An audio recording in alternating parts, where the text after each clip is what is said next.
उत्तर प्रदेश के अयोध्या में सुहागरात के अगले ही दिन दूल्हा और दुल्हन की लाशें मिलती हैं, जिससे पूरा परिवार शॉक में है।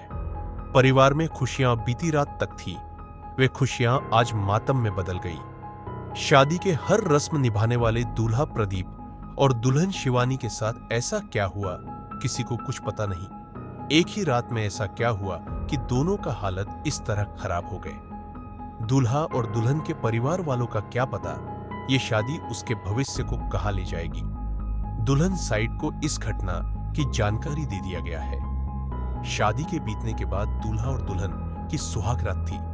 तैयारियां जोरों शोरों पर थी और फिर वो समय आ गया। लेकिन कुछ ही घंटे बाद जब भोर होती है और हर लोग इंतजार करते हैं कि अब दूल्हा और दुल्हन रूम से बाहर निकलेंगे, इंतजार की घड़ियां जब धीरे धीरे बढ़ती चली गई, तब सबके मन में आशंका होने लगी, क्या कमरे में कुछ अपशकुन हो चुका है। इसके बाद दरवाजा खोला जाता है, लेकिन जब दरवाजा नहीं खुलता तो मजबूरन उसे तोड़ दिया जाता है। अंदर का नजारा देखकर परिवार वालों का होश उड़ गए। हंसी खुशी वाला परिवार मातम मनाने लगा और रोने की आवाजें सुनाई देने लगी, क्योंकि शिवानी मृत पड़ी थी और प्रदीप भी जीवित नहीं था। परिवार वालों के मुताबिक शादी के 6 से 7 महीने पहले से ही प्रदीप और शिवानी एक दूसरे से बातचीत करना शुरू कर चुके थे। शॉपिंग के लिए साथ भी गए, घूमे भी साथ में। ऐसा कोई वजह नहीं पता चला कि ये दोनों शादी से खुश नहीं थे या फिर अगले ही पल वो ऐसा कदम उठाने वाले थे। मामला सर कुछ नहीं है, इसमें कुछ पता ही नहीं चल रहा।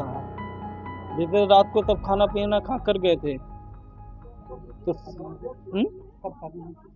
परसों बारात गई थी, कल लौट कल आई है। हाँ, आज आईफोन था। क्या मामला होगा सर, हमें खुद ही नहीं मालूम है कि क्या मामला होगा। सुबह पल्ला खटखटा कर हम गए थे मंडी सब्जी लाने। जब हम मंडी में थे तो उसके बाद घर से फोन गया कि तुरंत आओ घर पर। तो जब घर पर आए तो देखिए ऐसा ऐसा कांड हुआ था। ये भाई हमारा फांसी पे लटका था और वो बिस्तर पे लेटी थी। बगल के भैया है वो उतारे थे। हाँ? आज आईफोन है। सुबह जैसे गैया लगानी रहती है, उनको सिर्फ गैया उन्हीं से लगती है और कोई घर में नहीं लगा पाता है। तो उसी के लिए देर हो रहा था, तो उसी के लिए हम लोग बुला रहे थे। जब टाइम ज़्यादा हो गया तो उसके बाद देखा गया, बुलाकर जाली वाली तोड़ कर देखा गया। जैसे इतना भी नहीं गहरे नींद में सोते हैं, चाहे जितने दिन के थके हो। हमारी भाभी है, उनको पहले मारा भाई ने। अब हमारा हम लोग को पता ही नहीं है कुछ इसके बारे में कैसे मेरी अब ये हम लोग को पता नहीं है। ये तो दरवाजा खोलने के बाद हमें पता होती कि मेरे भाई कैसे पता चला? खिड़की तोड़ी थी। ये खिड़की से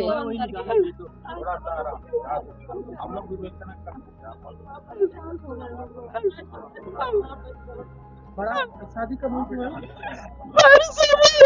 दुल्हन आई थी आज सुबह। यार भैया ये लड़की जो मेरी है ये खिड़की से देखी थी, बोले मम्मी मामा का पैर झूल रहा हिलगा हुआ है।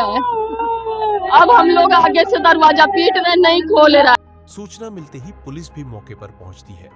साथ ही समाजवादी पार्टी के नेता अवधेश प्रसाद भी घटनास्थल पर पहुंचते हैं। सुनवाते हैं आपको आखिर सपा सांसद ने इस घटना को लेकर क्या कुछ कहा। बहुत ही दुखद घटना है और शहादतगंज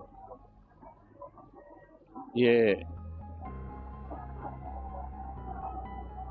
का निवासी और इनकी शादी दिल्ली सरैया मोहल्ला में रीति रिवाज के अनुसार माँ बाप की तरफ से हुई थी।